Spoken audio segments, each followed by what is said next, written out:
El tema de flexión, ya ustedes lo vieron de alguna manera en el curso de Mecánica 1, cuando se vieron diagramas de fuerza cortante y momento flector. Ahí hablamos momento flector y flexión, ¿verdad? Estamos hablando del mismo concepto. ¿Cómo es que se produce la flexión? ¿Cuáles son los requisitos para que un elemento se flexione?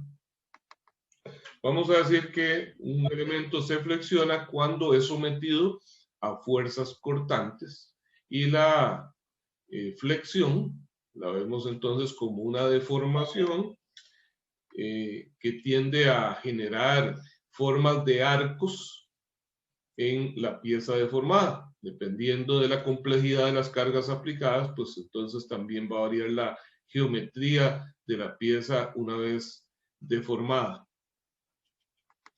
Pero ahora vamos a ver acá algo que ustedes no han visto en cursos anteriores, y es que vamos a analizar qué tipo de esfuerzos son los que experimentan los elementos sometidos a flexión. ¿Okay? Vamos a darle entrada más acá.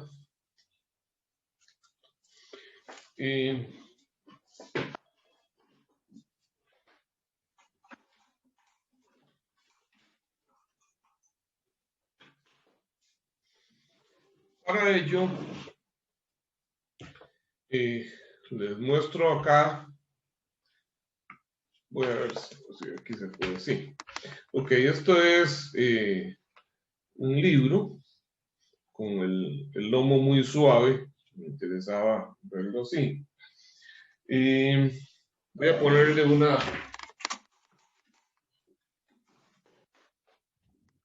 Vamos a ponerle una hoja por aquí en medio.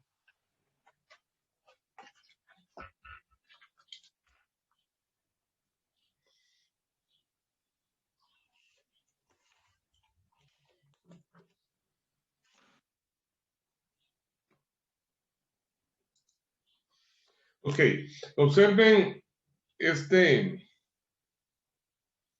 libro. Lo voy a someter a flexión. ¿Okay? Y en este caso, analicen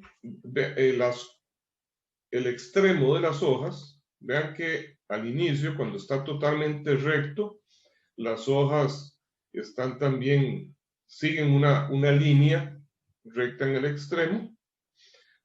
Tal vez haya un poco de diferencia en la recta y por la distorsión que produce la cámara, pero vean qué es lo que sucede en el extremo cuando yo someto esto a flexión.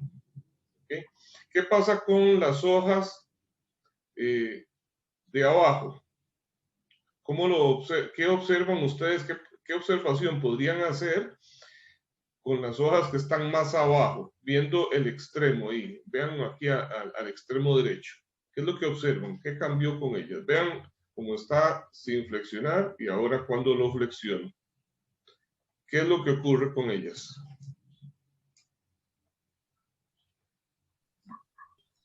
¿Qué movimiento tienen? ¿Perdón?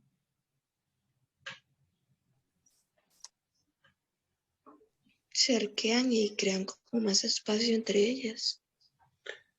¿Más espacio entre ellas? Me parece que se doblan más que las de arriba. Se doblan más que las de arriba. Las de abajo se doblan más que las de arriba. ¿Ok? Ven que si esto fuese, si no fuesen puras hojitas sueltas, si no fueran puras hojas sueltas, que se pueden deslizar una sobre otra, es el extremo, es que no, me falta una tercera mano para hacer eso, el extremo, este de acá, no se vería como una línea inclinada, sino que debería de verse perpendicular a la superficie. ¿Estamos de acuerdo? Sí, sí. En esta forma, al inicio, este borde es perpendicular a la superficie, ya sea superior o inferior o a la línea central. Sin embargo, cuando lo flexiono, ahora las hojas de abajo, ¿ok?, se salen de esa línea perpendicular y pareciera que son más largas. ¿Están de acuerdo conmigo en eso? Sí, profe. O sea, imagínense esa línea perpendicular. Tracemos una línea perpendicular desde la superficie, desde este punto de aquí arriba en la superficie, tracemos una línea perpendicular a la superficie que vaya en todo el espesor del libro. Entonces, en ese caso, vamos a ver lo que debería ser así. Lo que debería ser así está haciendo de esta manera. Lo estamos viendo de esta forma. Esas hojas se salen más acá. De esa forma. ¿Ok? Bueno, por aquí yo he dibujado una línea media. Bueno, no la dibujé, lo que hice fue meter una hoja de otro color por ahí. Pero ahora vean lo siguiente. Yo voy a tomar el mismo libro. Voy a intentar hacerlo. No sé si lo voy a lograr. Pero hagámonos el cargo que yo meto por acá un tornillo, meto otro por acá para sujetar todas las hojas y acá. Y lo flexiono. Lo voy a tratar de flexionar, lo voy a tratar de doblar. Entonces, en ese caso, ¿qué pasará con las hojas de abajo a abajo? Estas hojas de abajo, ellas tienden a estirarse, pero de esta manera se lo voy a impedir. ¿Están de acuerdo conmigo? Sí. Porque no les voy a permitir hacer este desplazamiento. ¿Ok? Pero al mismo tiempo, esas de abajo, al tratar de estirarse, y no lograrlo, pues también hacen presión sobre las de arriba para estirarlas. Voy a ver si logramos hacer algo así aquí. Voy a sujetar fuertemente aquí en los extremos. ¿Ok? Vean donde flexiono, vean qué es lo que sucede con las hojas, se me empieza a abrir el libro ahí, ¿ok? Porque no tienen dónde acomodarse hacia los lados y entonces empiezan a dar deformaciones adentro, ¿ok? Entonces, ¿qué pasará con las hojas de arriba? ¿En qué estado de carga se pondrán esas laminitas de arriba? Cuando yo lo doblo, ¿verdad? Cuando yo doblo esto, ¿qué estaría haciendo con esas hojas de arriba? Las está poniendo en tensión. Las estoy estirando, ¿verdad? Las estoy poniendo en tensión. Y las de abajo, que no se pueden estirar, entonces, ¿en qué estado se pondrán? En compresión, sí. En compresión. Ven qué interesante. Entonces, resulta que si esto es simétrico, o sea, si de medio lado el área transversal es simétrica, entonces justo a la mitad del espesor, eso yo lo puedo ver como una viga, ¿verdad? Al tratar de flexionarlo de esta manera, las láminas de arriba se van a poner en tensión y las que estén por debajo de ese eje central van a estar en compresión. Este eje central le vamos a llamar eje de simetría.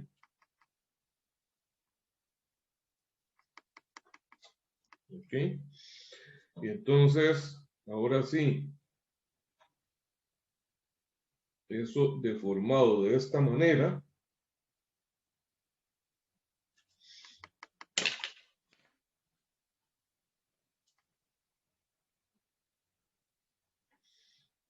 me va a generar entonces tensión en la parte superior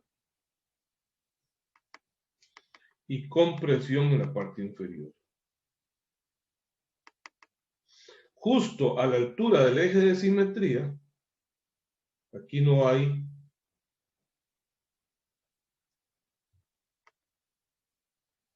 tensión ni compresión.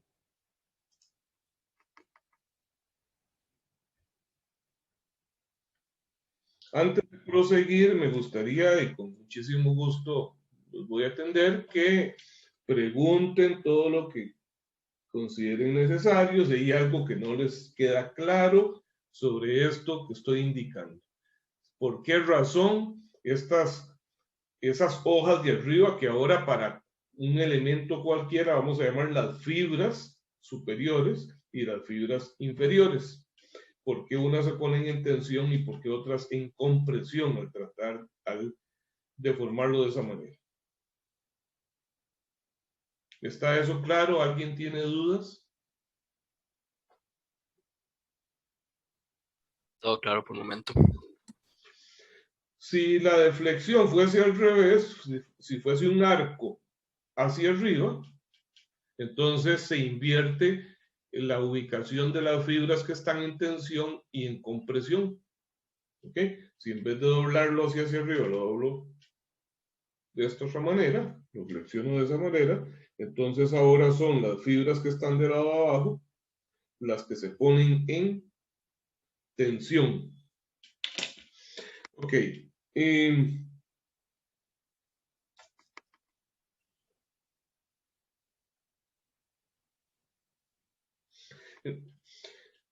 Estoy hablando de fibras y empecé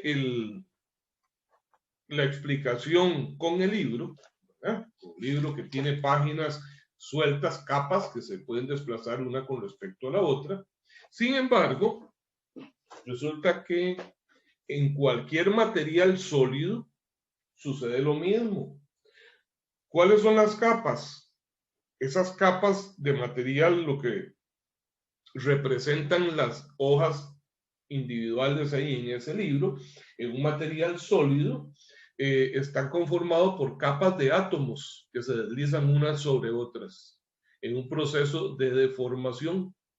La deformación de los materiales generalmente ocurre a nivel atómico por el desplazamiento de capas de átomos unas sobre otras. ¿Ustedes se acuerdan de estructura cristalina en el curso de química? ¿Se acuerdan lo de las celdas unitarias, de la celda cúbica simple, cúbica centrada en las caras y todo esto? Esos modelos atómicos precisamente nos mostraban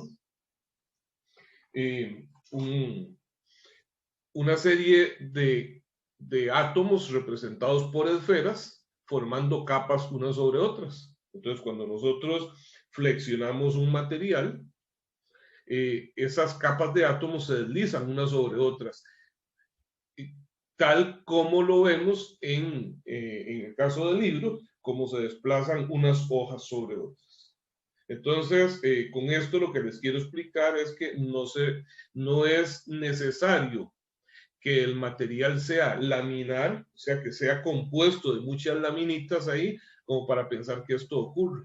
Siempre que se flexione un elemento sólido, vamos a poner entonces una sección en tensión y otra en compresión. ¿Está claro?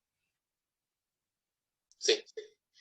Ok, pero entonces ahora yo les pregunto a ustedes, si yo analizara una capita de esas, una laminita de esas o una hoja de esas que digamos de aquí arriba que se está poniendo en tensión, ¿qué tipo de esfuerzo será el que experimenta esa hoja entonces?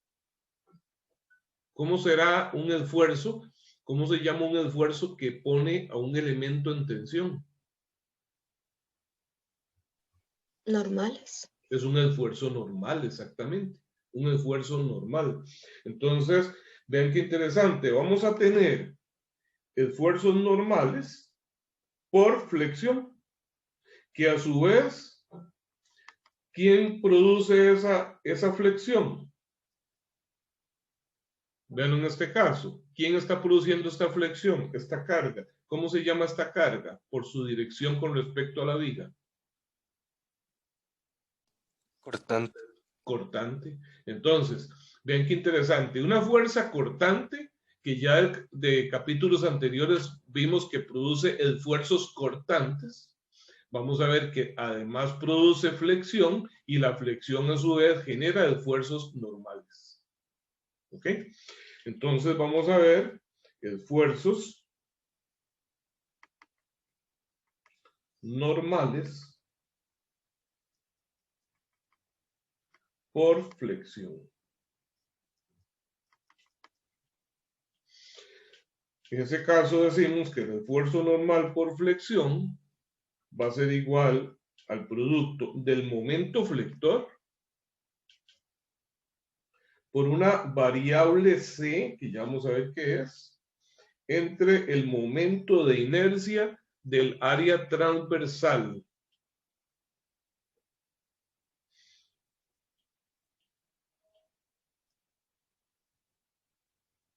Momento de inercia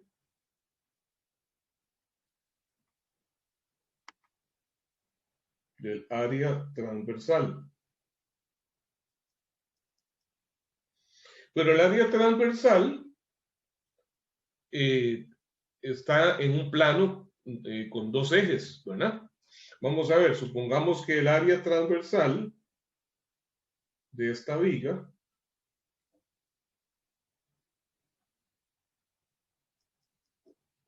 es rectangular.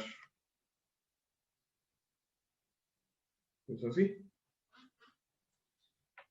Mide A por B. Si pongo un sistema de ejes de coordenadas acá, X y Y, ¿en qué plano estará esta área transversal?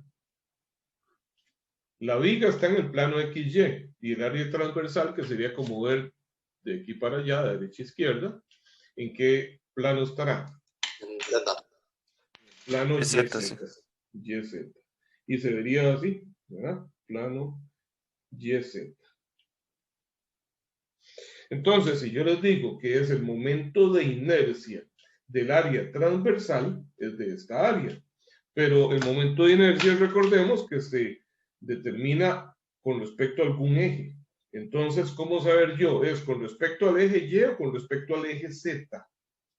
Entonces, antes de darles esa respuesta, vamos a indicar que M es el momento flector aplicado. ¿Quién produce un momento flector? Vamos a llamarle a esta carga, le vamos a llamar F, la fuerza. ¿Quién produce este momento flector sobre la viga? La fuerza cortante. La fuerza cortante es la que produce ese momento flector. Recordemos el tema de diagramas de cortante y momentos de flector, diagramas de momento flector que ustedes vieron en mecánica 1. Ok, pero ¿alrededor de qué eje es el momento? Vamos a ver, esta fuerza está en el eje Y, la viga está en el eje X, pero el momento flector, ¿en qué eje está? Z. En el eje Z. En el eje Z, por ejemplo, si yo analizo un punto acá, punto A, punto B, esta fuerza alrededor del punto A produce un momento en sentido horario, ¿verdad? Entonces, si yo aplico la regla de la mano derecha, me apunta hacia Z negativo. Si analizo el momento de esa fuerza alrededor del punto B, produciría un giro en sentido antihorario. Si aplico la regla de la mano derecha, me apunta hacia Z positivo. ¿De acuerdo? Entonces, si estamos en un problema de dos dimensiones, siempre el momento flector va a estar en el eje perpendicular al plano XY. ¿Cuál es el eje perpendicular al plano XY? Pues el eje Z. ¿Está claro eso? El momento, de nuevo, el momento flector siempre va a estar en el eje perpendicular al plano en que se encuentra la viga. O sea que este momento es un MZ. ¿Está bien ese concepto? ¿Lo tienen bien? Sí, sí, sí. Ok, entonces continúo con la definición del momento de inercia. Dice, es el momento de inercia del área transversal, y vamos a poner acá, alrededor del eje en que se aplica el momento flector. O sea que en este caso, ¿cuál momento de inercia sería? Alrededor es del área transversal. En el área transversal están los ejes Y y Z. Entonces, ¿alrededor de cuál de esos dos ejes sería este momento de inercia? Según esta explicación. ¿Sería IY o IZ? IZ. IZ, porque esto es MZ. ¿Ok?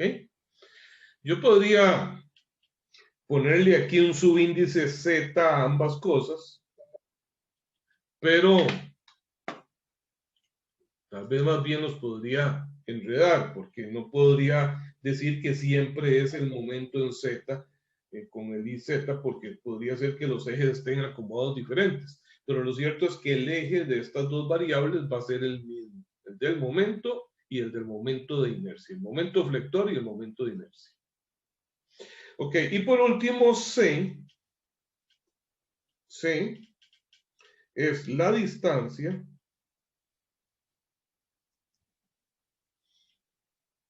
desde el eje de simetría hasta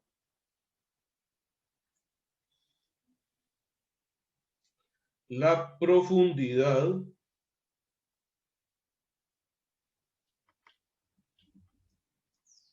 a la que se quiere determinar el esfuerzo normal. ¿Qué quiere decir eso? Bueno, que el esfuerzo normal al que están sometidas todas las fibras de este elemento no es constante. De hecho, entonces, aquí, al nivel del eje de simetría, el esfuerzo normal es 0. ¿Ok? Aquí tengo un esfuerzo normal menor que 0, porque está en compresión, ¿verdad? A esta altura, el esfuerzo normal es mayor que 0, porque produce tensión. Pero, conforme voy a partir de la superficie superior, voy descendiendo, o sea, estoy variando la profundidad, el esfuerzo que es negativo acá, aquí es máximo y empieza a disminuir hasta llegar a 0 acá. A partir de este eje de simetría empieza a aumentar y llega a un valor máximo en la superficie inferior. O sea que si yo hiciera una gráfica de esfuerzo,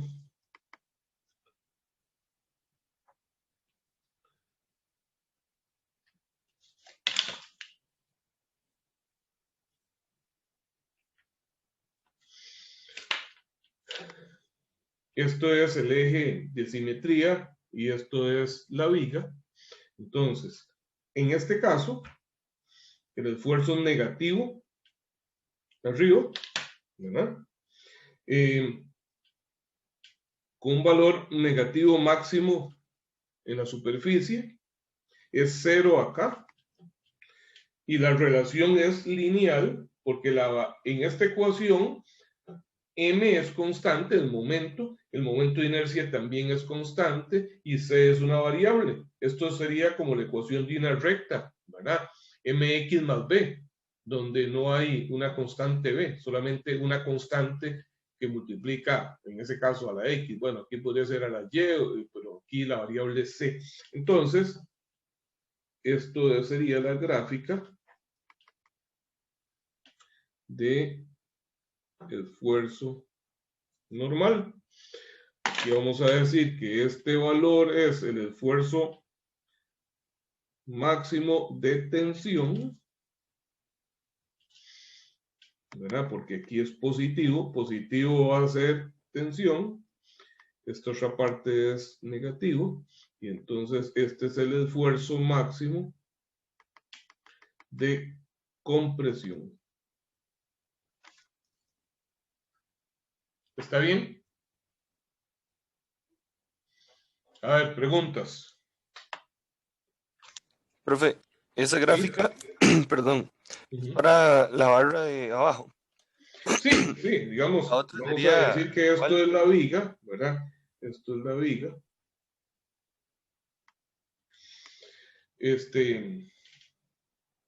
Voy a decir, ¿okay? La misma viga que estamos viendo acá, una vez flexionada de esta forma, ¿verdad? Flexionada hacia abajo, entonces tenemos compresión arriba, tensión abajo. Entonces, veamos C. Si a mí me dicen, bueno, ¿cuál es el esfuerzo normal en este punto? Pues tengo que saber cuánto es C. C se mide desde el eje de simetría hasta el punto. Entonces, mido esta distancia, ¿verdad? Eso es mi C, que es variable, que varía desde 0 hasta el valor que alcance en la superficie, para arriba o para abajo. Pero entonces, con ese valor de C, puedo calcular el esfuerzo a cualquier profundidad.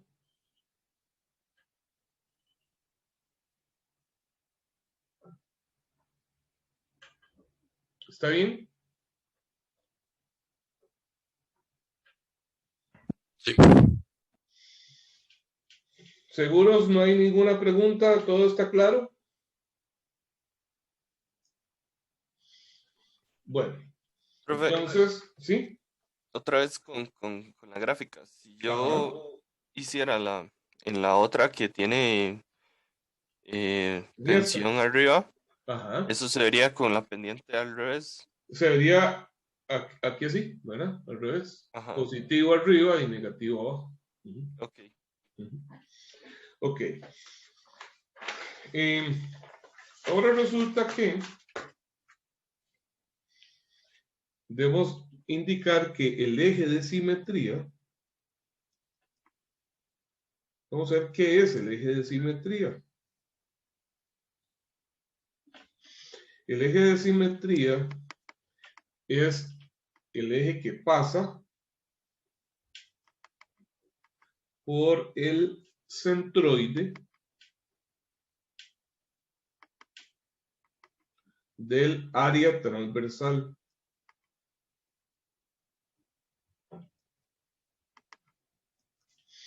Entonces,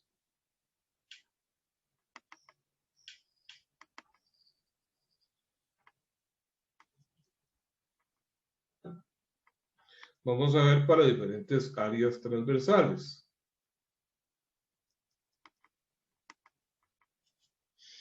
Si el área transversal es totalmente simétrica, pues entonces en ese caso, okay, el centroide estará a la mitad de la altura, ¿verdad? Y entonces a esta altura pasaría el eje de simetría, ¿ok? Ese es el área transversal. Pero el área transversal podría no ser simétrica. Aquí hay, esto es un área simétrica. Ok, pero podríamos tener un área asimétrica. si por ejemplo mi viga tiene un área transversal en forma de T.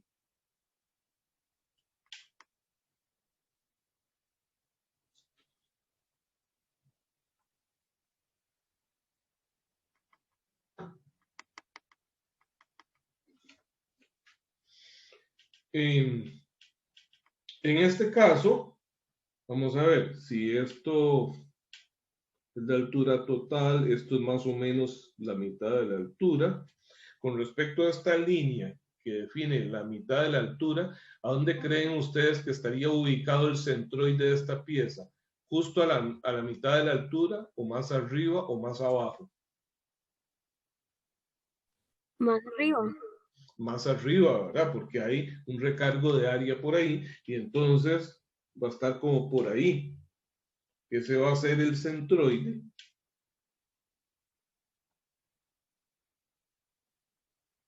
Y entonces resulta que a esa altura es que pasa el eje de simetría. De modo que si yo estoy viendo la viga de frente, ok, la vería así. Veo la parte de arriba, que es la parte de arriba de la T, y luego la parte de abajo. Esa es la forma de la viga. ¿Les parece? Así se vería esa viga de frente. Esto es, vamos a ponerlo acá de medio lado mejor, el área transversal. Vean que el área transversal es una vista de medio lado y esta es una vista de frente. ¿Ok? Entonces, si el centroide se encuentra por acá,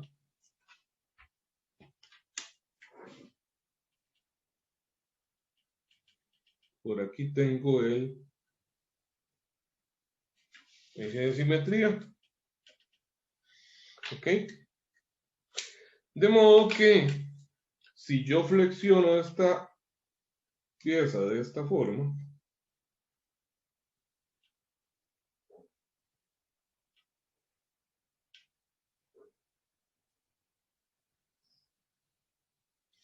porque le apliqué por ahí una carga P de momento, la parte de las cargas no nos interesa, lo vamos a ver posteriormente, ¿verdad? Pero entonces esa carga produjo esta deformación, esa flexión. Resulta que arriba, de acuerdo a esto, arriba tengo compresión y abajo, de aquí para abajo, tengo tensión. Bueno, ¿cuál es el esfuerzo máximo para determinar el esfuerzo máximo en tensión y en compresión? Yo necesito conocer estas distancias. Entonces, a esta le voy a llamar C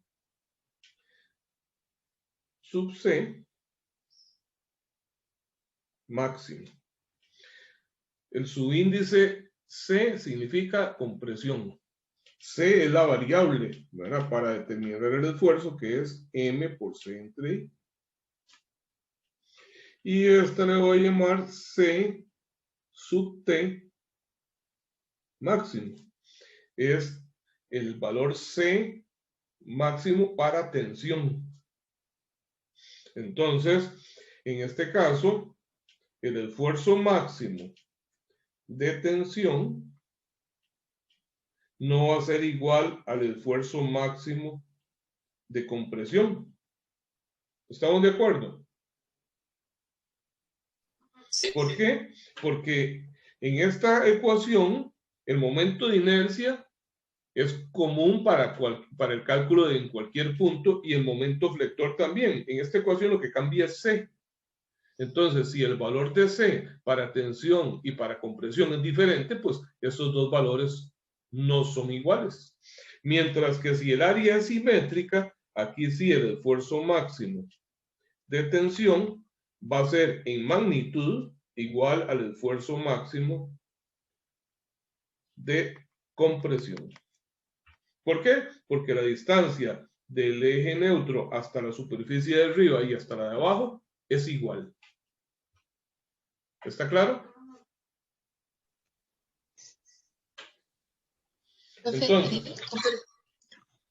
Entonces vean que si lo que me piden son esfuerzos normales máximos, son los que se van a dar en las superficies, arriba y abajo. Y en cualquier punto intermedio, pues van a ser menores que esos valores. ¿Alguna pregunta hasta ahí?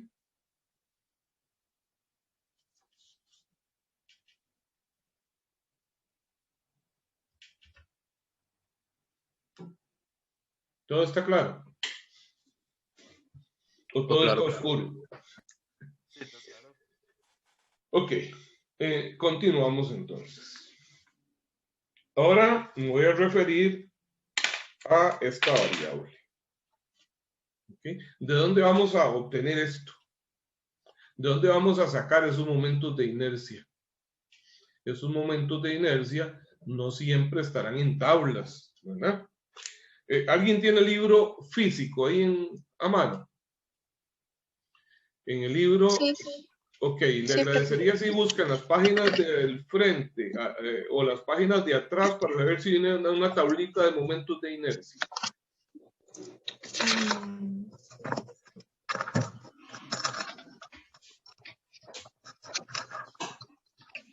Ajá, momento de áreas. Vienen momentos de inercia de áreas. ¿A dónde lo encontró? ¿Atrás o adelante? En la parte de atrás, en la página 726. 726.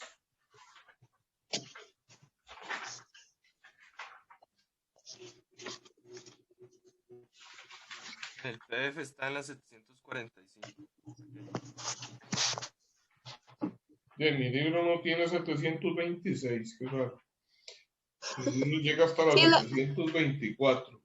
Sí, está en la parte de los apéndices, en la siguiente. En el primer apéndice. Ajá. Vamos a ver.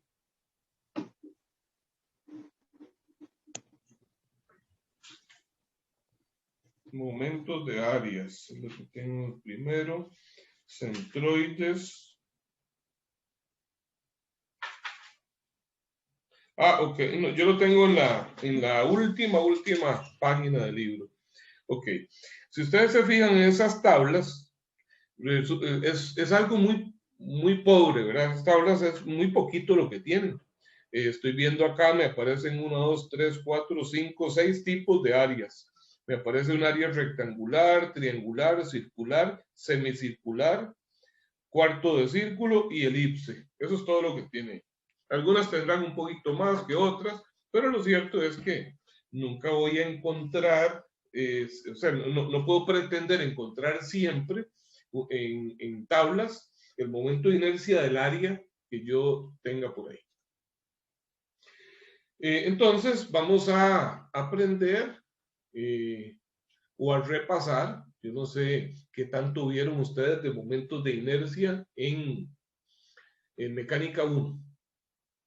Me interesan dos temas acá, que es centroides, o sea, cómo ubicar el centroide de esta pieza y cómo calcular el momento de inercia de esa pieza. ¿Qué vieron de eso? ¿Qué recuerdan en mecánica 1?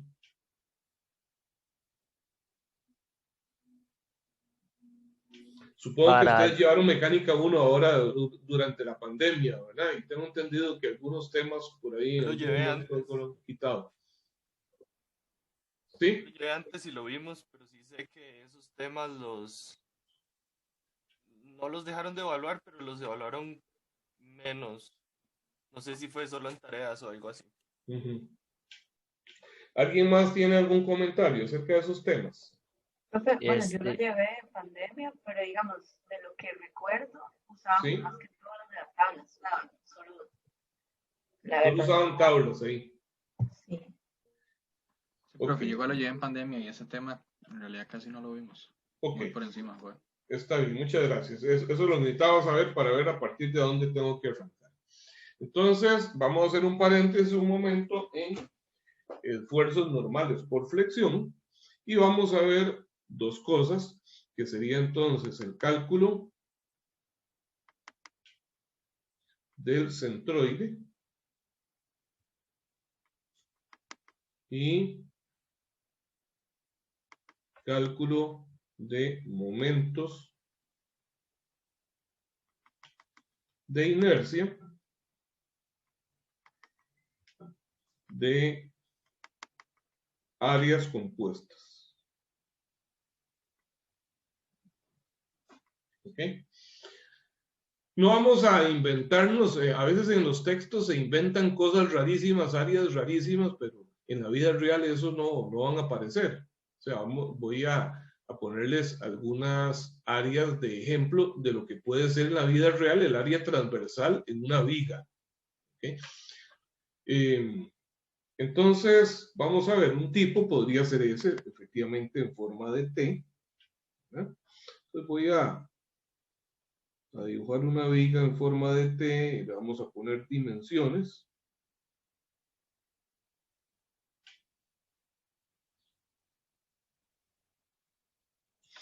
Y vamos a calcular ambas cosas.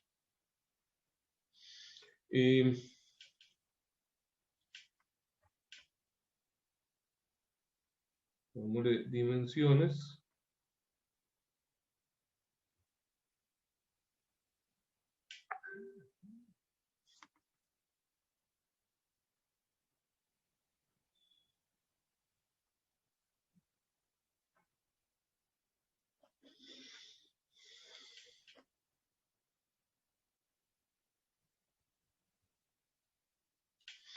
Esta sección mide 30 centímetros. Esta sección mide 5.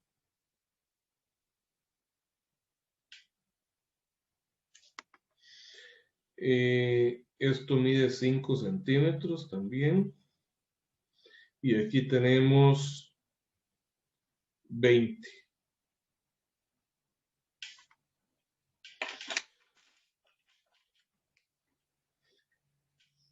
Vamos a poner un punto por aquí. Que de momento no está identificado, pero creo que ustedes coincidirán conmigo que el centroide de esta pieza va a estar ligeramente por encima de la mitad de la altura, ¿verdad? De hecho, anteriormente así me lo hicieron ver ustedes. Y entonces eso lo hago para poner aquí los ejes.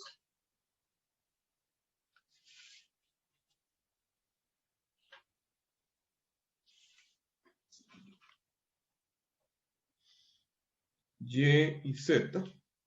¿Por qué pongo el eje Z hacia la izquierda? ¿Y por qué no puse sistemas X y Y? Porque lo cierto es que eso es una viga.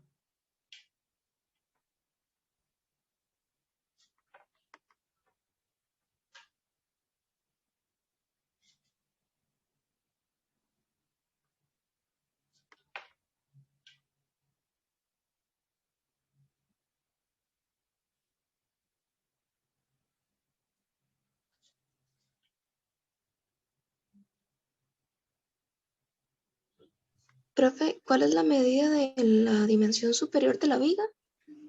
Aquí arriba, 20. Sí, de la transversal, digamos. 20 como de centímetros, el espesor de esta sección 5, luego 30 y 5 el ancho de acá. ¿Ok? Las dos secciones angostitas miden 5. Ok, entonces esa es la viga, ¿verdad? Y por aquí vendrá el eje X, eje Y eje Z. ¿Ok? Por eso he puesto mis ejes de esa manera. ¿Está bien? Ok, entonces necesito ubicar este punto. Necesito ubicar ese punto. Porque resulta que precisamente el momento de inercia de una sección, de un área asimétrica debe calcularse con respecto al centroide. ¿Ok? Bueno, entonces lo primero que vamos a hacer es descomponer esa pieza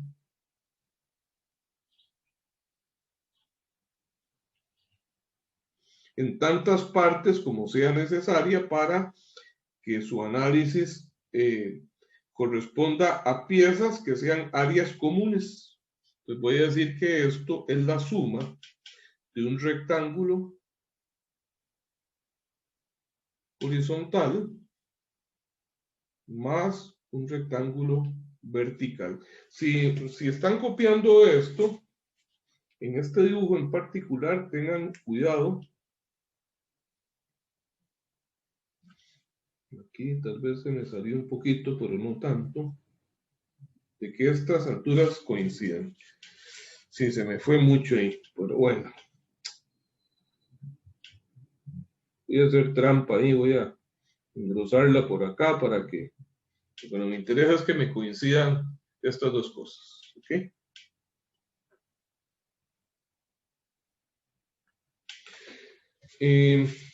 Y aquí igual entonces,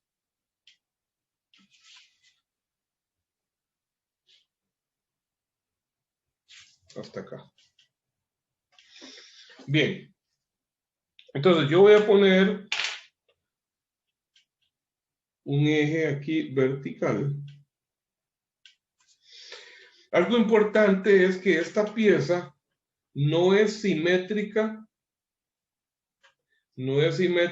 con respecto al eje Z. ¿Qué quiere decir eso? Que si yo parto esta pieza en el eje Z, la altura que hay de ahí para abajo y de ahí para arriba no es lo mismo. ¿Ok? Sin embargo, o sea, si le paso una, o en otras palabras, si pasara un eje a la mitad de la altura, no tendría yo la misma cantidad de área para arriba que para abajo. Eso es lo que es asimétrico alrededor del eje Z. Sin embargo, con respecto al eje Y, si yo parto esta T justo a la mitad de acá, tengo la misma cantidad de área hacia la derecha que hacia la izquierda del eje Y. Entonces, esta figura sí es simétrica con respecto al eje Y. ¿Está claro ese concepto? Sí. Entonces, yo no sé a qué altura se encuentra el centroide, pero sí sé que está a lo largo de una línea que pasa por el centro. ¿Ok? Yo sé que el centroide estará en algún lado a lo largo de esta línea. No sé a qué altura. Entonces, solo vamos a determinar la coordenada Y del centroide, que esa coordenada le vamos a llamar Y barra. Eso se le llama Y barra. La coordenada en Y del centroide. Ok. Voy a poner un eje Y aquí, pero con origen aquí abajo. Entonces, necesito, bueno, le vamos a poner número a cada una de las partes, en este caso son solamente 2. Voy a ubicar, voy a marcar el centroide de cada una de esas áreas. Ok, ahí están. Y ahora voy a determinar la altura de esos centroides. O sea, necesito ver cuánto es esto. Por eso es que estoy poniendo una base común a todo. La altura a la que dibujé esta pieza aquí es a la misma en la que está en la pieza completa. Y esta otra también. Y entonces aquí vamos a ver cuánto es esta otra altura. A esto le vamos a llamar Y barra 1. A esto Y barra 2. ¿Ok? Bueno, entonces vamos a hacer una tabla donde vamos a poner lo siguiente. Pieza número. Vamos a calcular cuánto es el Y barra, cuánto es su área y cuánto es el producto del Y barra por el área.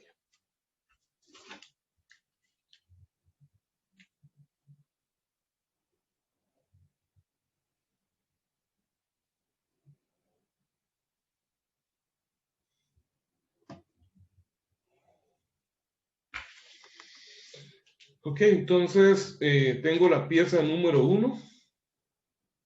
¿cuánto será el Y barra de la pieza número 1? ¿Qué es el Y barra? La distancia que hay desde la base de toda la pieza hasta el centroide. ¿Cuánto será esa distancia? Aquí vemos todas las medidas. Veamos.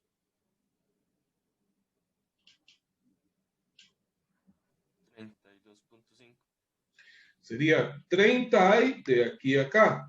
Y todo esto mide 5, entonces la mitad 2.5. Efectivamente, como dice el compañero, sería 32.5.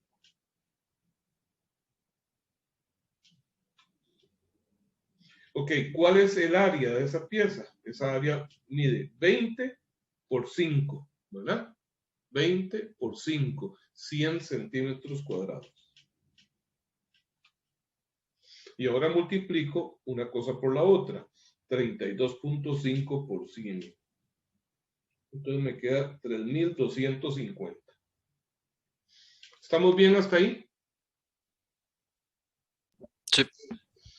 Ok, ahora digo pieza número 2. ¿Cuánto es su Y barra? Esta sección vertical mide 30 centímetros de alto. Entonces el Y barra va a ser ¿cuánto? 15. Va a ser la mitad de su altura, va a ser 15.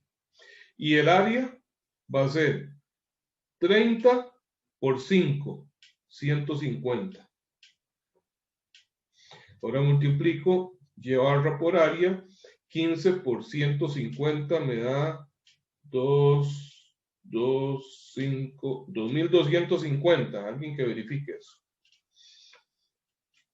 Bien, Sí, correcto. ahora entonces vamos a sumar dos columnas. Sumamos la columna de las áreas, de manera que esto aquí me da 250.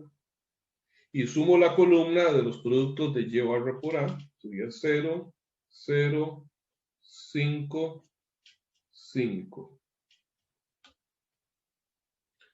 5.500. Entonces, el Y barra general va a ser la sumatoria de los Y barra sub I por área sub I entre las sumatorias de todas las áreas. O sea, esta columna divide entre esta. 5.500 dividido entre 250 y eso me da 22. Fíjense a ver.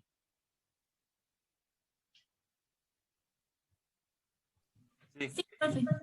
22. ¿Qué unidades son estos? 22 centímetros, porque todo lo trabajamos en centímetros. Veamos, la altura total de esto es 35. La mitad de la altura, la mitad de 35 es 17.5 y esto me da 22. Efectivamente está por encima de la mitad de la altura. ¿Alguna duda hasta ahí?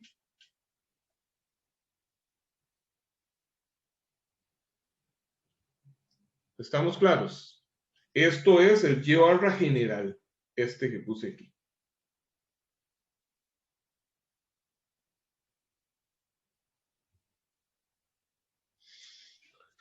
Bueno, ahora entonces vamos a cambiar de hoja.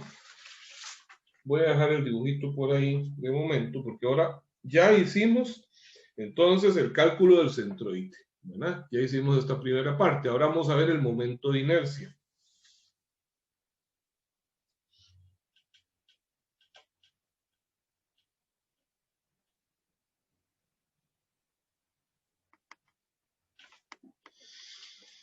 Ok, antes de hacer ningún cálculo, vamos a definir cómo se determina el momento de inercia de un área compuesta.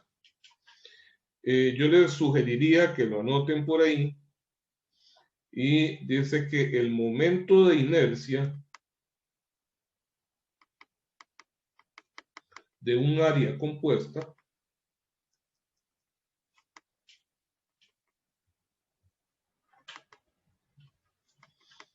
es igual a la suma de los momentos de inercia centroidales. ¿Qué son centroidales? Los momentos de inercia alrededor del centroide de la pieza, de cada una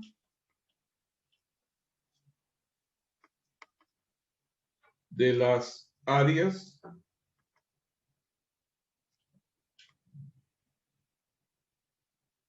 independientes. ¿Cuáles serán esas áreas independientes? El rectángulo horizontal y el rectángulo vertical que vimos anteriormente, ¿verdad? Pero muy importante acá, trasladados, ¿quién? Esos momentos de inercia al centroide del conjunto. O total, ¿verdad? ¿Cuál es el centroide del conjunto? Pues precisamente lo que acabamos de calcular. Entonces, de nuevo voy a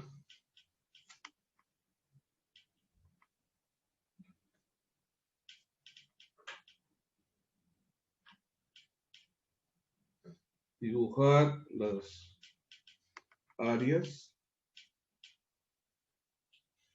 Ok.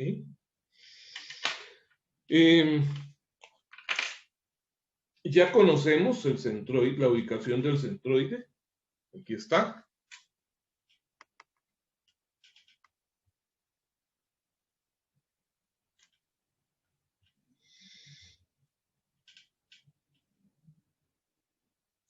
Sabemos que esto era 22, ¿verdad? ¿Nos vio? 22 centímetros. Que esto aquí mide 5.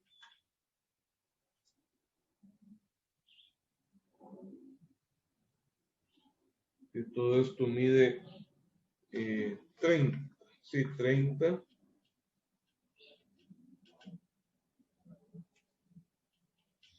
Esto mide 20.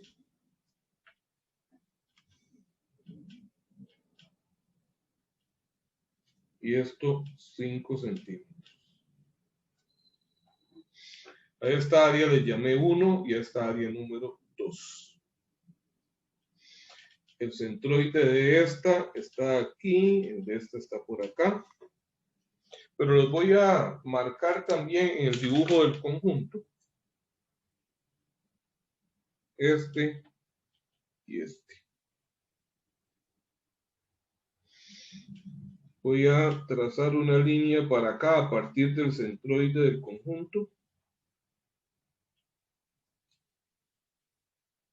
Que me llegue a los dos dibujos independientes.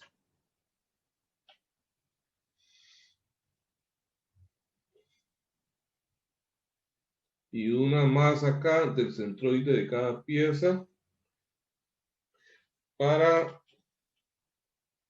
Porque vamos a necesitar calcular estas distancias.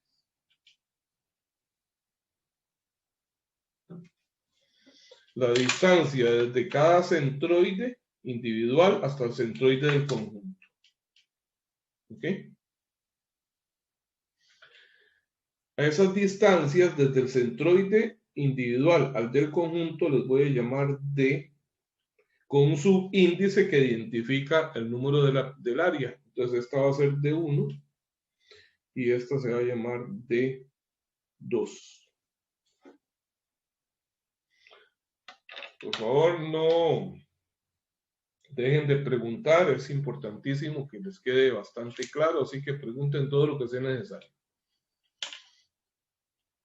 Ok, entonces ahora me voy a las tablas de momentos de inercia.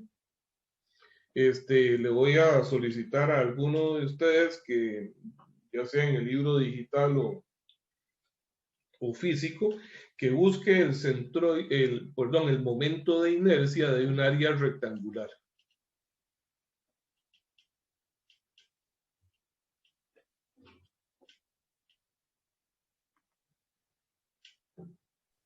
tengo acá. Ok, ya le voy a momentos de inercia de áreas. Ok, en esa tabla el área rectangular aparece en una forma como esta o como esta.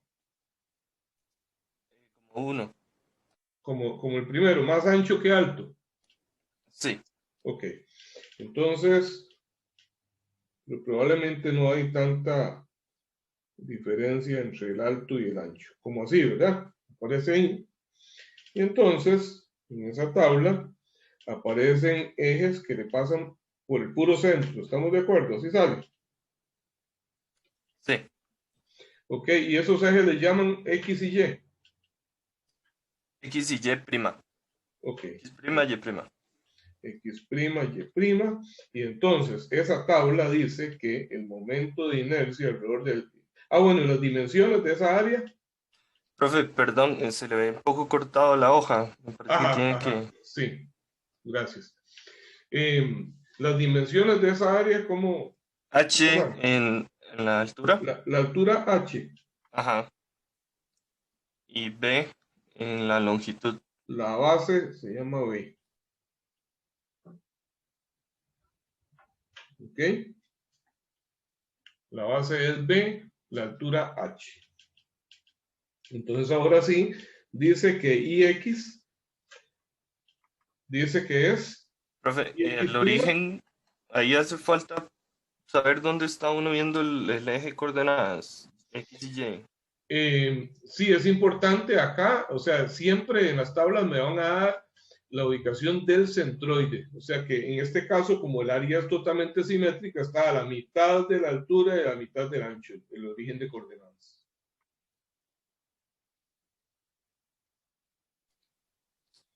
Ok, gracias. Ok, entonces, ¿qué dice para el IX? Dice que es un doceavo, ¿verdad? De B por H al cubo, ¿verdad? Exactamente.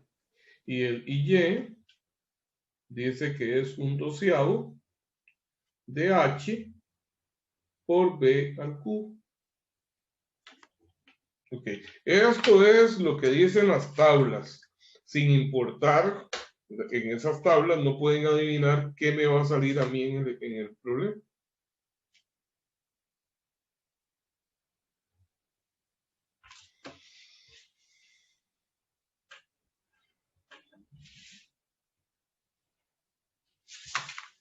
Entonces,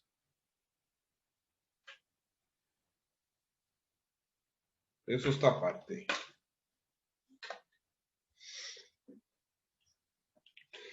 Esto es un momento de inercia centroidal, precisamente.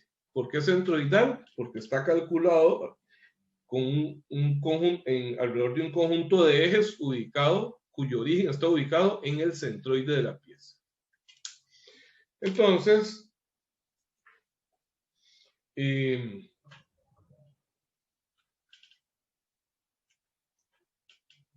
para cada uno de estos dos rectángulos, utilizo la fórmula adecuada.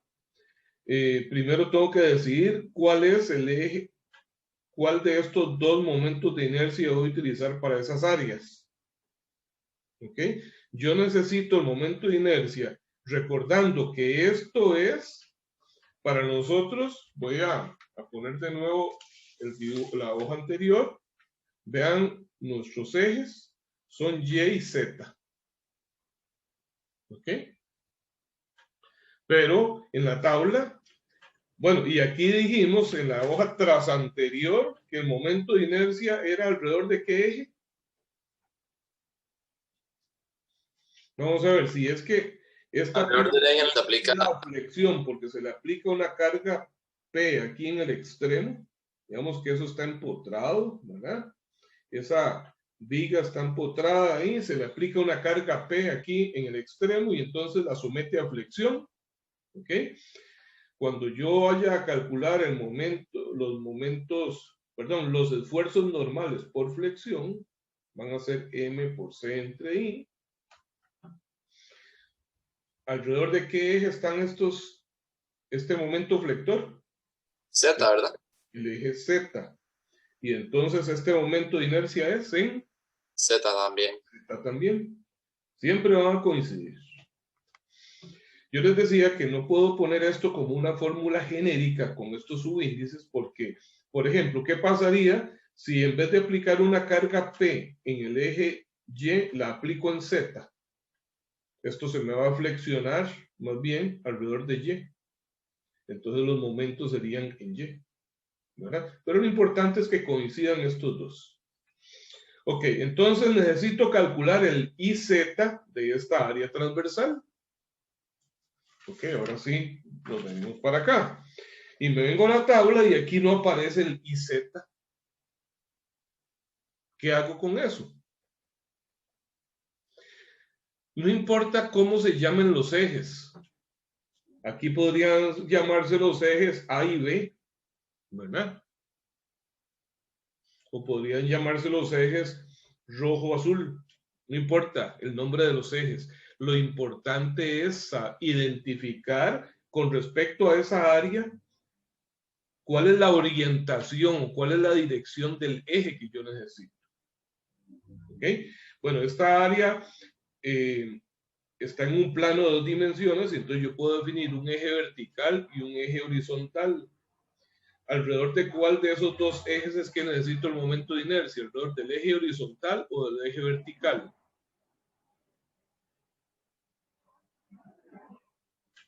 El horizontal. El horizontal, que es lo que en mi dibujo corresponde al eje Z. Aquí, ¿verdad? Entonces, no importa cómo se llame aquí, busco ese mismo eje en la tabla de momentos de inercia. Entonces, ¿a cuál eje de esta tabla corresponde el eje que yo necesito? X'. El eje X'. Es el horizontal. ¿Está claro esto? Sí, profe. Ok. Entonces, muy bien. Ahora vamos a decir que el momento de inercia total de esa pieza va a ser igual al momento de inercia 1 más el momento de inercia 2. Ok. Pero resulta que el momento de inercia de cada uno de ellos, leamos esta explicación, dice, el momento de inercia de un área compuesta es igual a la suma de los momentos de inercia centroidales. Hasta ahí, esto corresponde con eso, ¿verdad? Pero dice algo más, ok, de cada una de las áreas independientes, sí, hasta ahí eso es esto. Pero dice algo más, dice, trasladados al centroide del conjunto. ¿Qué quiere decir eso? Bueno, que con esta tabla, con las fórmulas que me da esta tabla, yo puedo calcular el momento de inercia de esta pieza, pero alrededor de un eje que le pasa por aquí, por el centroide.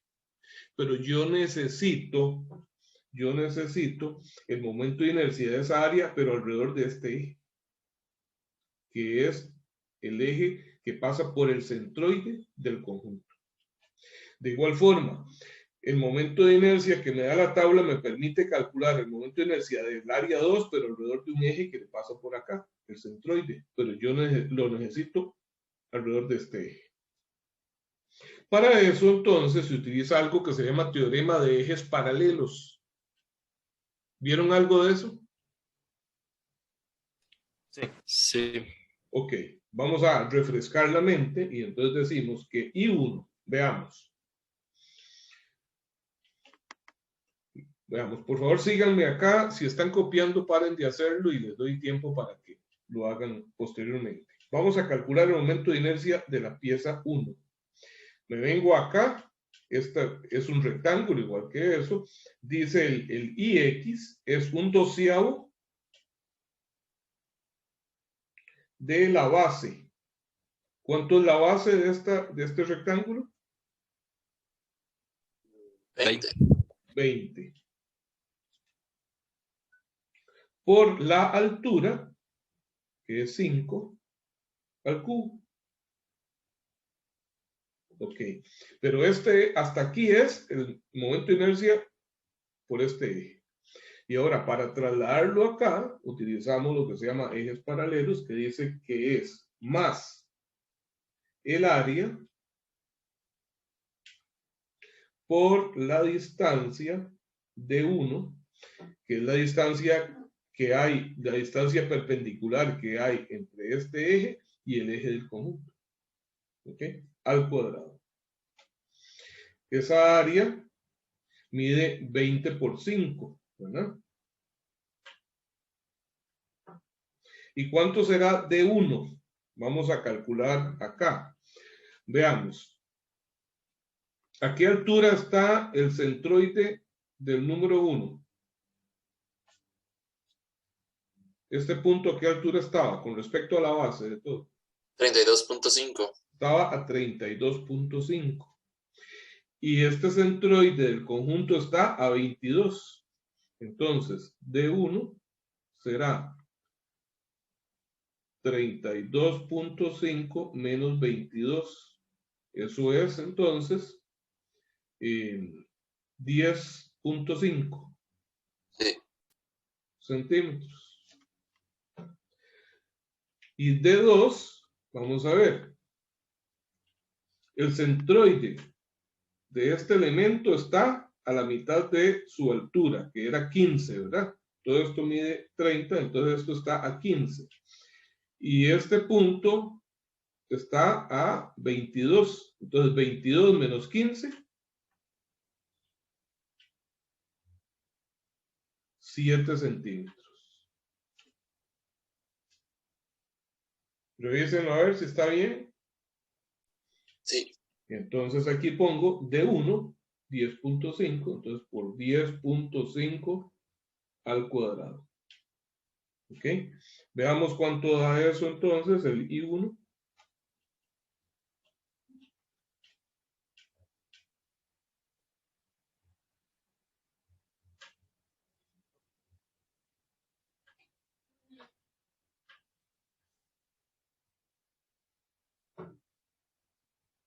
Me dio 11.233.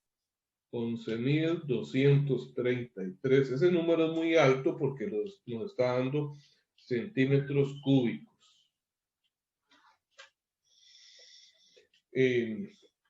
Ahora lo vamos a convertir a metros cúbicos para que haya consistencia en las unidades a la hora de calcular los esfuerzos. Ok, el I2. Bueno, ¿dudas hasta aquí con el cálculo del I1? No, profe. Bien, entonces vamos con el I2. Es esta el área, ese es el área rectangular. De nuevo, es un rectángulo y es el momento de inercia alrededor del eje horizontal. Entonces sigue siendo el X'. Sería 1/12 de la base que mide 5 por la altura que mide 30 al cubo, ¿verdad? Más el área. ¿Cuánto es el área de este rectángulo? Sería 5 por 30. Por D2, que es 7, al cuadrado.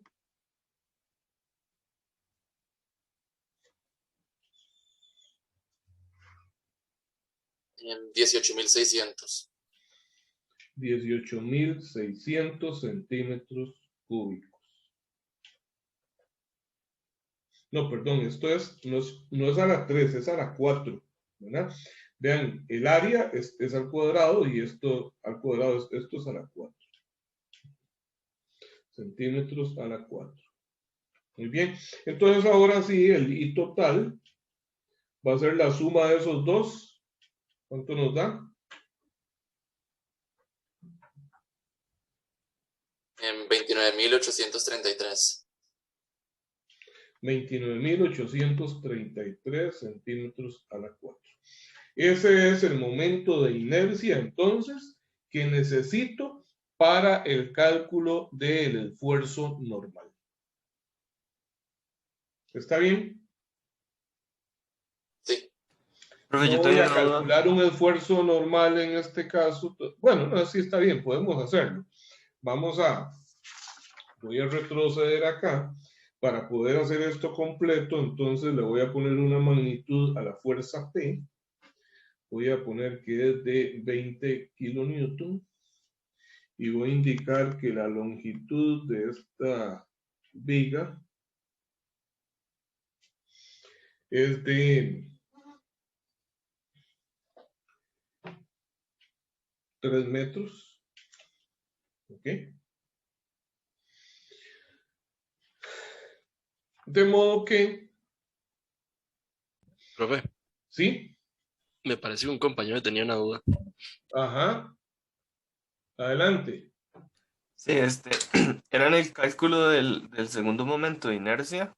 Ajá. Lo estamos haciendo en el mismo eje que el primero. Sí, ambos son con respecto al mismo eje, ¿verdad? Ambos son con respecto al mismo eje, el eje horizontal en el área transversal, porque es alrededor de ese eje que se da el momento flector, ¿verdad? Si venimos acá, esta fuerza produce flexión, produce un giro de esta, la flexión es un giro, ¿verdad? Una deformación en forma de arco de esta viga alrededor del eje Z. Entonces el momento flector está en Z. Si el momento flector está en Z, el momento de inercia debe ser también en Z. Pero más que ponerle nombre a ese eje, lo que tengo que decir, bueno, aquí si veo el área transversal, lo que me interesa es el eje horizontal del área transversal, no importa el nombre que tenga. Porque de hecho, si me voy a las tablas, en las tablas me aparece el momento de inercia para un área rectangular y al eje horizontal le llaman X, no le llaman Z, ¿verdad? Entonces, eso es el cuidado que hay que tener, que sin importar cómo se llamen las tablas, es identificar cuál es el eje. Entonces, ambas áreas, o sea, forman parte del área total que está en el plano YZ y el eje horizontal es el Z.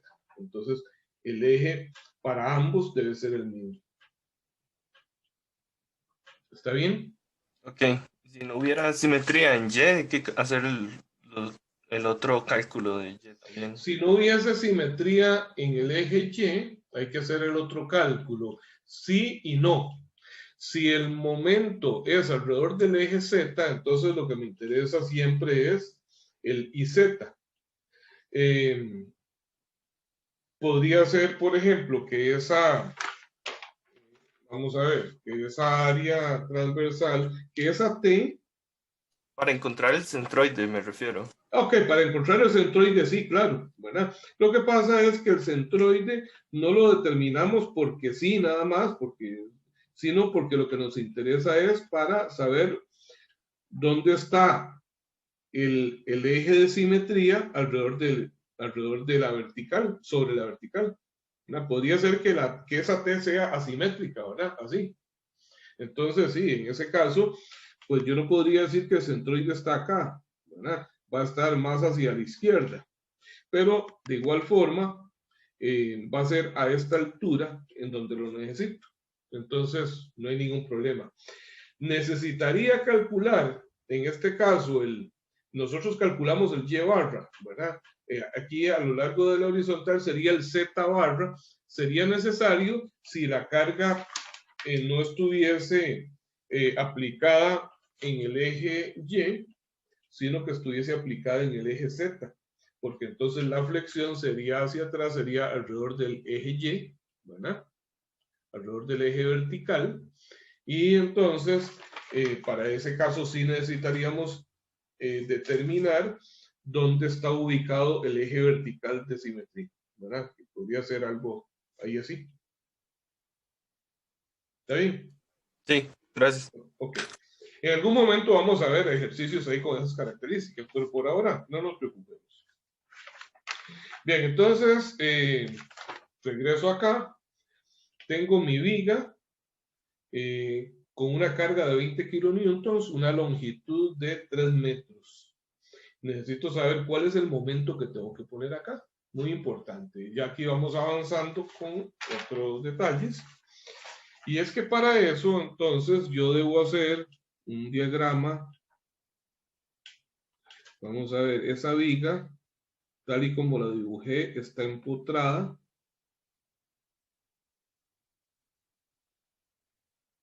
En un extremo. Le hago esta doble línea porque la de arriba representa la parte superior de la T, ¿verdad? Tiene aquí la carga P de 20 kilonewton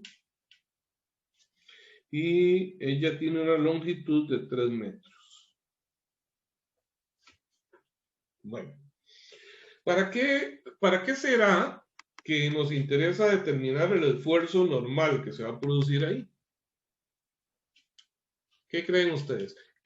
¿Cuál es la tarea nuestra como ingenieros mecánicos? ¿Qué será lo que estamos haciendo como ingenieros mecánicos ahí? ¿Qué es lo que estamos haciendo? Recordemos todo lo que vimos en la primera clase. Nosotros estamos diseñando esa pieza. ¿Ok? Estamos diseñando esa pieza. Sabemos que necesitamos una viga con esas características, de esa longitud, porque bueno, forma parte de algo que estamos construyendo. Y entonces, ¿por qué será importante conocer el valor de los esfuerzos que va a soportar esa viga?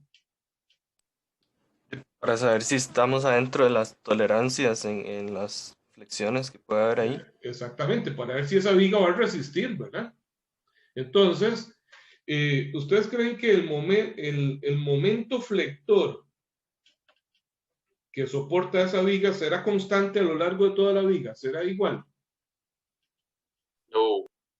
No es constante. Ok, entonces si no es constante, va a haber, quiere decir que está variando, ¿verdad? Entonces, ¿qué valor del momento flector será el que me interesa para efectos de diseño?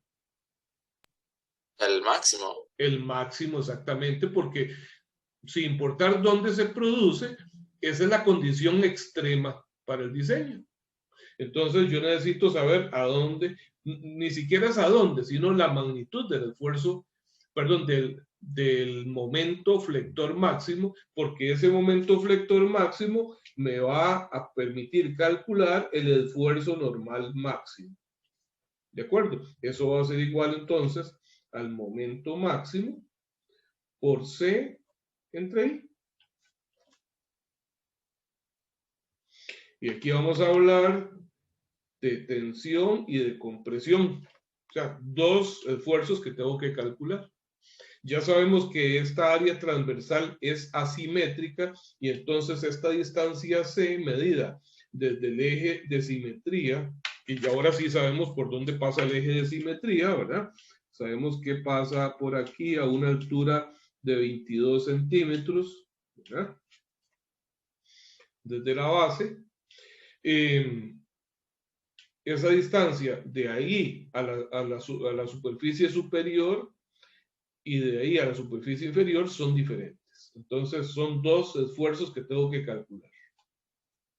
Bien, pero entonces, ¿cómo sé cuál es el momento máximo? Pues necesariamente tengo que hacer un diagrama del momento flector.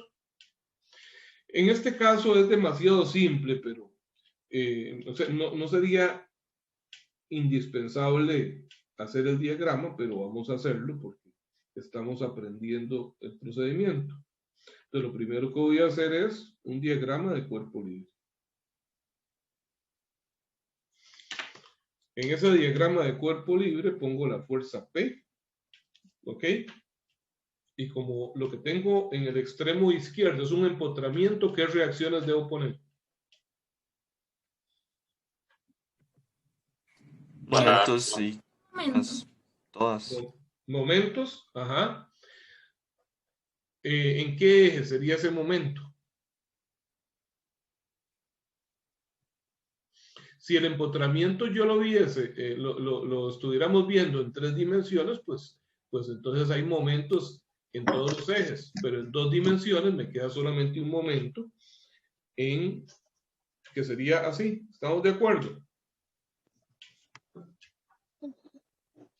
Le voy a llamar a los extremos A y B Y entonces esto va a llamarse MA. ¿Y qué más? ¿Qué más hay qué otra reacción hay en el apoyo? Bueno, en ese caso sería X y Z, lo que estamos viéndolo, ¿verdad? Ajá. Bueno, recordemos que aquí tenemos el plano XY, así. El área es lo que estaba en el plano YZ. Aquí está X y Y. Entonces, ¿qué reacciones hay aquí de fuerzas? ¿Hay alguna reacción de fuerzas en un empotramiento? Sí, las Sí, dos. no permite desplazamientos en ningún sentido de las dos. Ajá. Entonces le pongo un AX y un AY. ¿Les parece? Sí. Voy a poner primero aquí un AY. Pero ¿qué pasa si pongo un AX? ¿Hay alguna fuerza externa en X ahí? No. No hay ninguna fuerza externa en X. Y entonces cuando haga sumatoria de fuerzas en X, llego a la conclusión de que AX es 0, ¿cierto? Ujú. Entonces no me interesa. No la voy a poner. Ok, eso es el diagrama de cuerpo libre. Bueno, entonces, primero que nada, tengo que calcular las reacciones antes de hacer los diagramas. Hago sumatoria de fuerzas en Y igual a 0. Y entonces digo que AY menos P, que es 20 kilonewton, es igual a 0. De manera que AY es igual a 20 kilonewton. Y posteriormente hago sumatoria de momentos en A igual a 0, sentido antihorario positivo. Me encuentro con MA, que es positivo. Y luego la fuerza P, que produce un momento en sentido horario, que sería negativo, que sería P por ¿cuánto? 3. Fuerza por 3, ¿verdad? Entonces, quiere decir que MA va a ser igual a P, que es 20, por 3, 60 kilonewton metro. Entonces ya tengo ambas reacciones y puedo hacer mi diagrama de fuerzas cortantes y posteriormente de momento flector.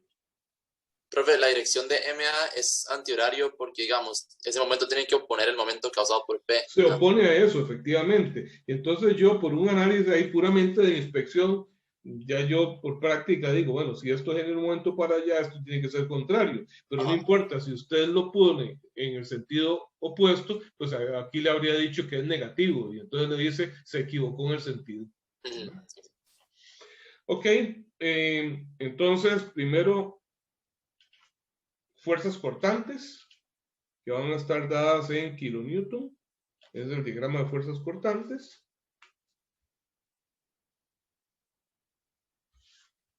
Voy a poner solo unas líneas guía acá. Bueno, empiezo con un AY, cuya magnitud es 20. Se mantiene constante hasta el punto B y ahí desciende otra vez 20. Entonces, es eso lo que tengo ahí. ¿Ok? Eso es mi diagrama de fuerzas cortantes. Es demasiado sencillo ese diagrama. Y ahora vengo con el diagrama de momento flector.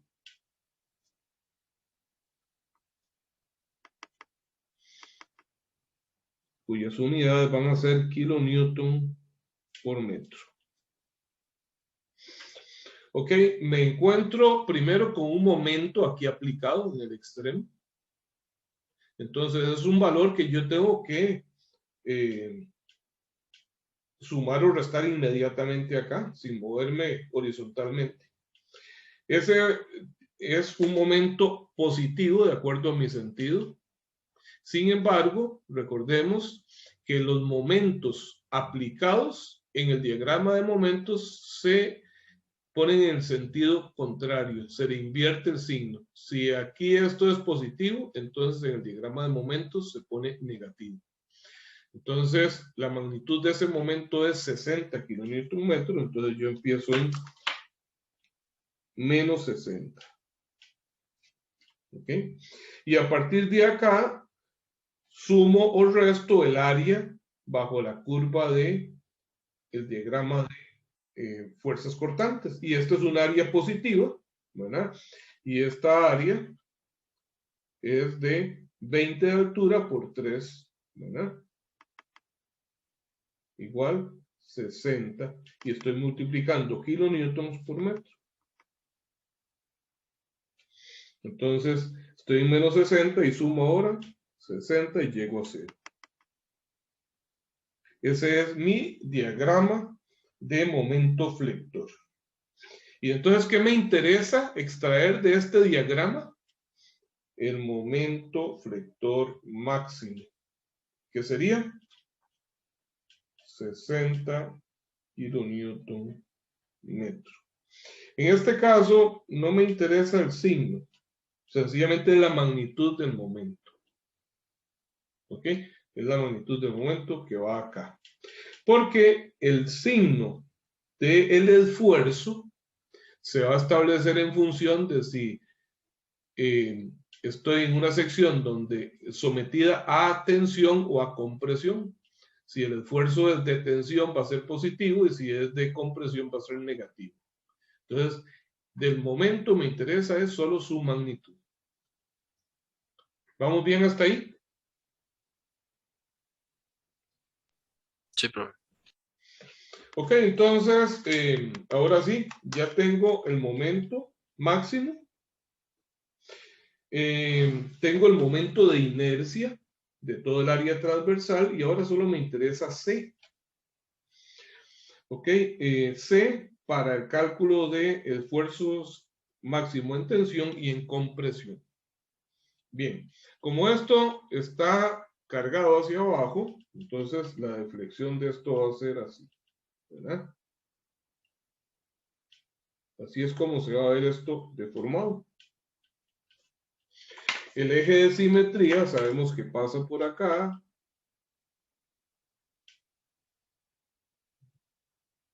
Ok. Que entonces aquí arriba tenemos tensión, ¿verdad? O sea, esfuerzos en tensión. Y aquí abajo tenemos compresión, pero los esfuerzos van a ser negativos. Y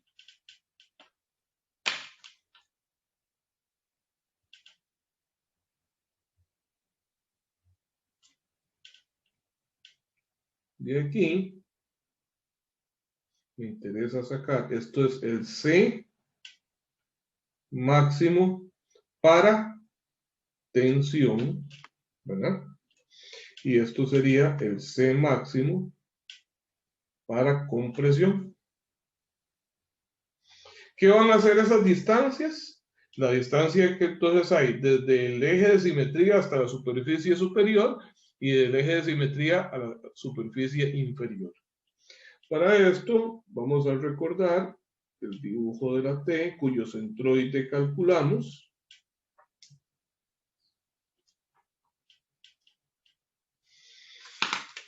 Sabemos que toda la pieza mide 35, ¿verdad? Y que el centroide está aquí a 22.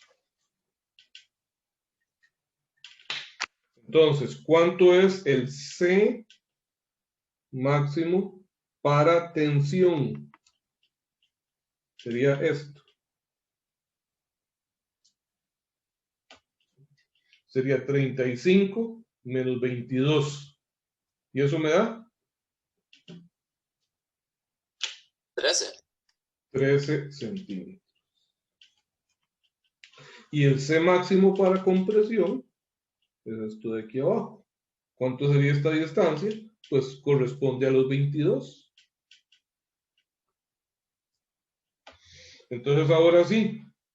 Ok, C máximo de tensión es 13 centímetros.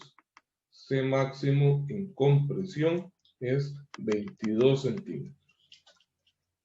Entonces, el esfuerzo máximo en tensión va a ser el momento 60 kilonewton metro. 60 por 10 a la 3. por C de tensión, 13 centímetros, 0.13 metros.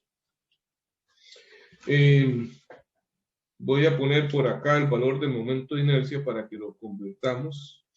El momento de inercia nos dio 29.833 centímetros a la 4. 29.833 por 10 a la 3 centímetros a la 4. Ok. 1 centímetro es 1 por 10 a la menos 2 metros.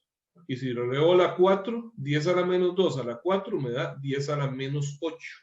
Entonces, multiplico esto por 10 a la menos 8. ¿Y qué me da? 10 a la 3 por 10 a la menos 8 me da 10 a la menos 5.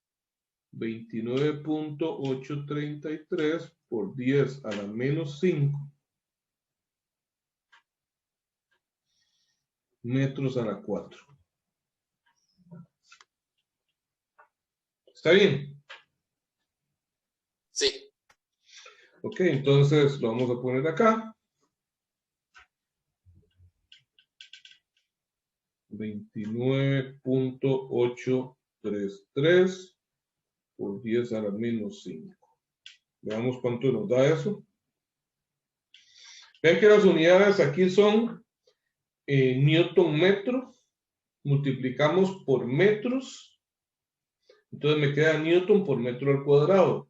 Y dividido entre metros a la 4, entonces me queda Newton sobre metro al cuadrado, que son pascales. ¿Cuánto da? 26.15 megapascales. 26.15 por 10 a la 6, o sea, megapascales. Muy bien.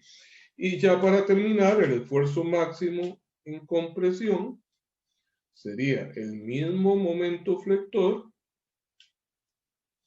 el mismo momento de inercia, pero lo que cambia es C, que sería 22 centímetros, o sea, 0.22.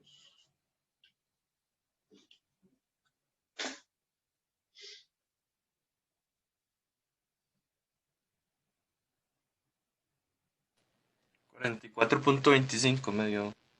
24.25. 44. 44.25 mega. 44.25 megapascales. ¿Ok? ¿Por qué la diferencia? Porque el área es asimétrica. Si el área fuese simétrica, entonces esto y esto serían iguales y entonces la magnitud de esos dos serían iguales. Algo muy importante que me falta aquí es que esto lleva un menos porque es compresión. ¿Alguna pregunta?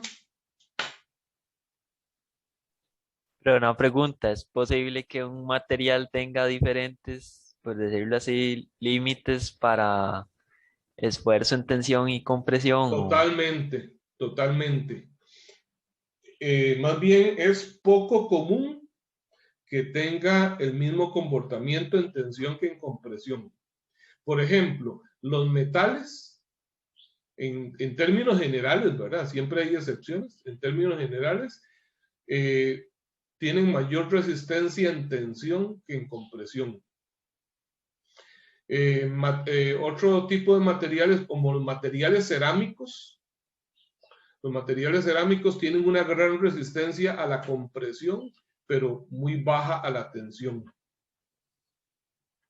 Por ejemplo, el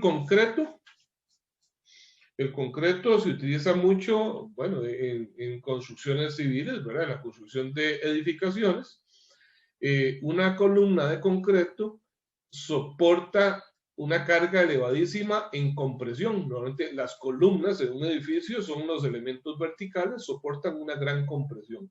Pero si esa misma pieza yo la pusiera colgando para soportar algún peso, la resistencia a la tensión es reducida.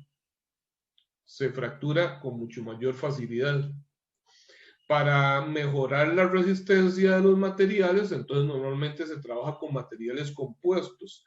En el caso del concreto se refuerza con varillas de acero.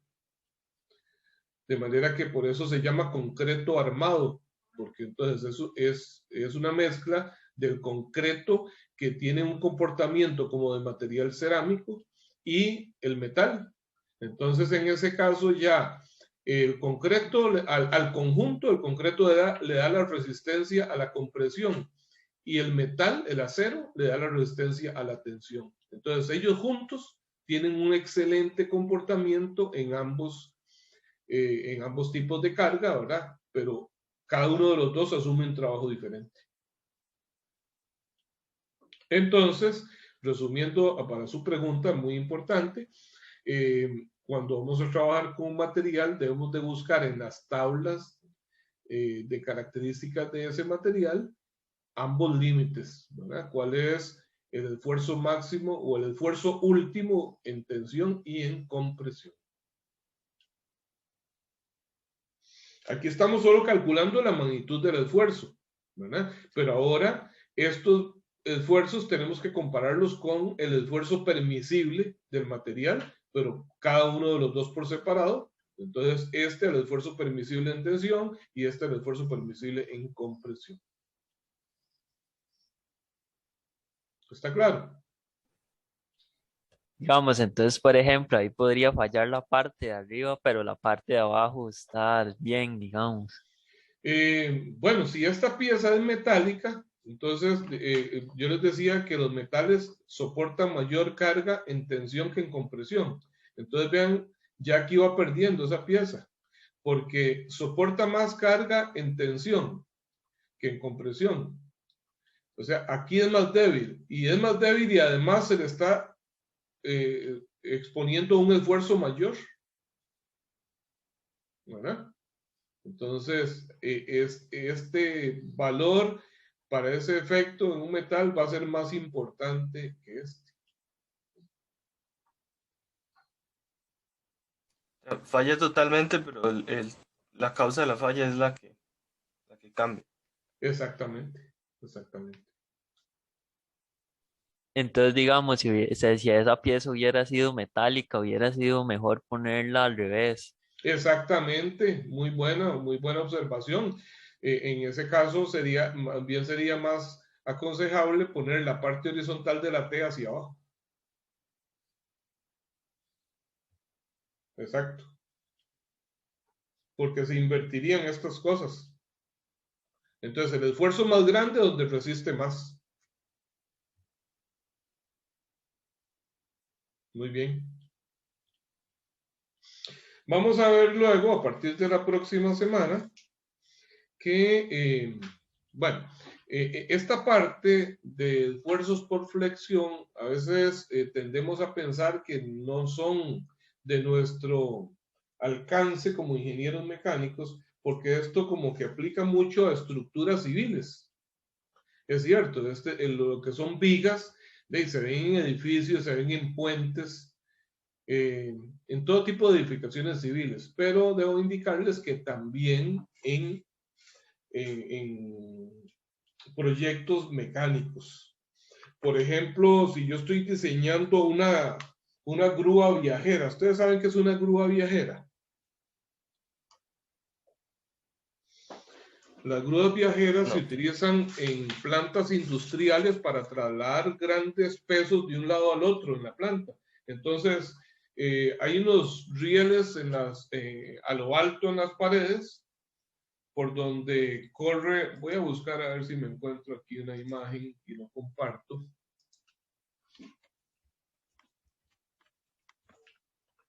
Grúa viajera, aquí está. Son las mismas que usan para sacar los motores de un carro, ¿verdad? Sí, sí. Ok, vamos a compartir acá.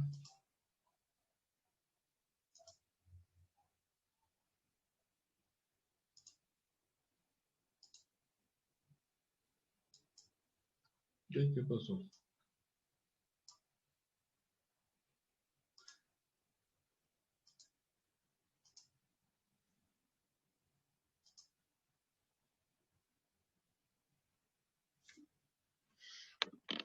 Algo está pasando y no me permite compartir. Vamos a hacer un cambio aquí.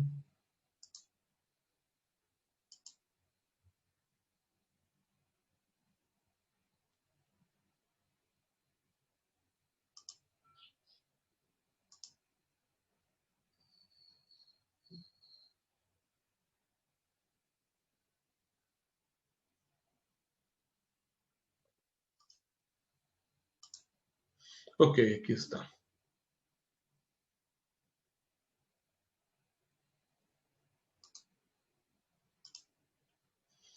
Ahí ven mi pantalla del navegador. Ok. Este dibujo de la derecha, eso es una grúa viajera. Estos elementos grises son dos rieles colocados a gran altura, generalmente pegados a dos paredes. Luego tenemos estas dos vigas amarillas que están unidas a otros elementos también paralelos a los rieles. Toda la estructura amarilla es una sola pieza, o sea, están unidas entre sí, que se desplaza con rodines a lo largo de los rieles grises. Entonces esto viaja de un lado al otro de la planta y aquí arriba tenemos este conjunto que a su vez se desplaza hacia los lados. Este conjunto celeste es... lo que tiene ahí es un motor y un carrete que enrolla o desenrolla cuerda con un sistema de poleas para desplazarse. Vamos a ver, desplazarse aquí en el eje X. Digamos, lo amarillo sería un eje X, los grises serían un eje Z, y entonces gracias a eso me puedo desplazar en el plano XZ, ¿verdad? Y al bajar o desenrollar o enrollar cuerda, entonces este conjunto de poleas puede mover en el eje Y un peso. Entonces con ello tengo movilidad en 3 dimensiones para trasladar un objeto. Bueno, esto es un proyecto totalmente mecánico, ¿verdad? Y en estas cosas pues tenemos que aplicar todos estos conceptos.